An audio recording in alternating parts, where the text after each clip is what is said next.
നാടിൻ്റെ പൊതുവികാസത്തിന് ഉപയോഗിക്കാൻ കഴിയും. ആ കാര്യവും പരിശോധിക്കേണ്ടതായിട്ടുണ്ട്. അത്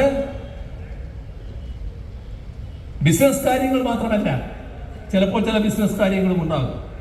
പക്ഷേ നാടിൻ്റെ വികസനവുമായി ബന്ധപ്പെട്ട ഒരുപാട് കാര്യങ്ങളിൽ നമ്മുടെ തദ്ദേശഭരണ സ്ഥാപനങ്ങളുമായി ബന്ധപ്പെട്ടുകൊണ്ട് സഹകരണ മേഖലയുടെ ഫണ്ടടക്കം ഉപയോഗിച്ചുകൊണ്ട് ഇടപെടാൻ കഴിയുന്ന നിലയുണ്ടാകും. ചിലപ്പോൾ കാർഷിക രംഗത്ത് അത്തരത്തിലുള്ള ഇടപെടലുകൾ കാർഷിക രംഗത്തെ തന്നെ വലിയ തോതിൽ മാറ്റിമറിച്ചു എന്ന് വരും. ഇങ്ങനെയുള്ള നാടിൻ്റെ വികസന കാര്യങ്ങൾക്ക് ആ ഫണ്ട് ശരിയായ രീതിയിൽ ഉപയോഗിക്കണമെന്നാണ് കാണുന്നത്. നമ്മുടെ നാട് വലിയ സമ്പന്നമായ നാടല്ല. എന്നാൽ നമ്മുടെ നാട്ടിലെ ജനങ്ങളിൽ നല്ലൊരു ഭാഗം ആളുകളിൽ അവർ സ്വരൂപിച്ചു വെച്ച സമ്പത്തുണ്ട്.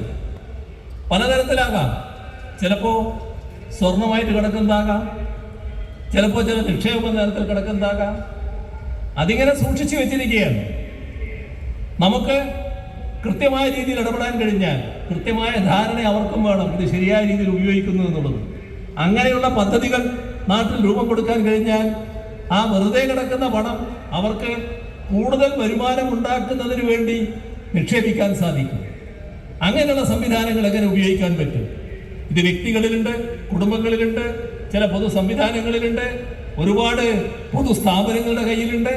അത്തരത്തിൽ വ്യാപിച്ചു കിടക്കുന്ന വലിയ തോതിലുള്ള വിഭവശേഷി നാടിൻ്റെ വികാസത്തിന് വേണ്ടി എങ്ങനെ ഉപയോഗിക്കാൻ പറ്റും?